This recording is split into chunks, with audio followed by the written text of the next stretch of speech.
చూసావక్క, చివరికి నీతో కూడా అబద్ధం చెప్పిస్తున్నారు వాళ్ళు. ఇది ఖచ్చితంగా భూమి చేసిన వంటే. బావా రే,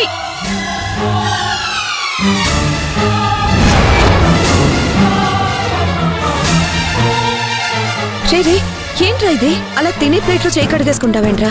మనుషుల మీద కోపం ఉండొచ్చు కానీ తినే అన్నం మీద నీకు కోపం ఏంట్రా? కావాలంటే పస్తులుంటాం కానీ వాళ్ళు చేసిన వంట మాత్రం తినవాక. అంతగా అవసరమైతే బయట నుంచి తెప్పించుకుంటాం.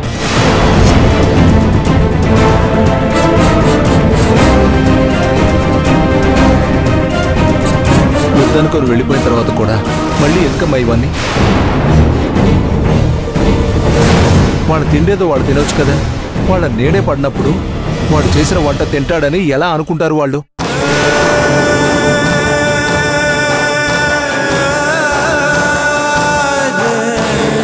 ఎందుకు ఇలా చేస్తున్నారు వాళ్ళు? తిండి దగ్గర కూడా మనశ్శాంతి లేకుండా పోయింది. చా,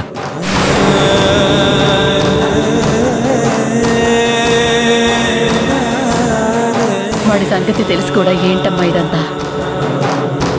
ఇంకోసారి వాళ్ళు వండిన వంటని నువ్వు వండిన వంటగా లేదా అమ్మ వండిన వంటగా నాకు తినిపించాలని చూడొద్దక్క.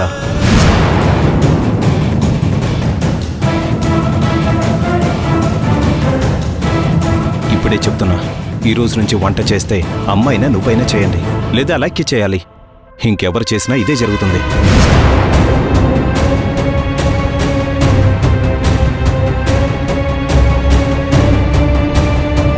సరే, మీ వంట మీరే చేసుకోండి.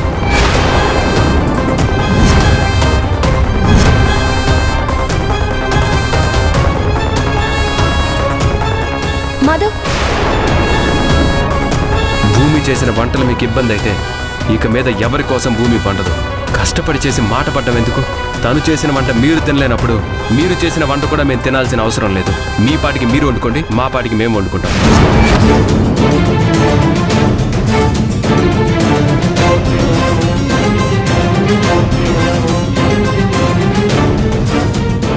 ఆ పని చేయండి రా. ఒకే ఇంట్లో 2 కుంపట్లు పెట్టండి. నీ భార్య కోరుకుంటుంది అదే కదా.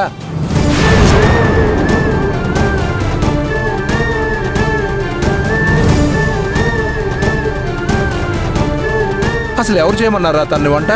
ఏ మీ అమ్మ చేయలేదా వంట? మీ అక్క చేయలేదా? తినే తిండి దగ్గర నుంచి లేచిపోయేదాకా తెచ్చుకున్నారు మీరు. రేపటి నుంచి మీరు అన్నట్టు మీ వంట మీరే చేసుకోండి. మా కోసం మేము చేసుకోగలుగుతాం. ఏం నాన్న నువ్వు కూడా ఇలా మాట్లాడతావు? వాడు అసలే కోపంలో ఉన్నాడు. గొడవ ఇంకా పెంచాలని చూస్తారేంటి?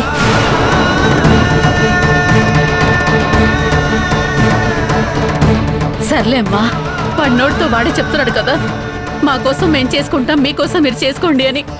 అలాగే కానివ్వండి.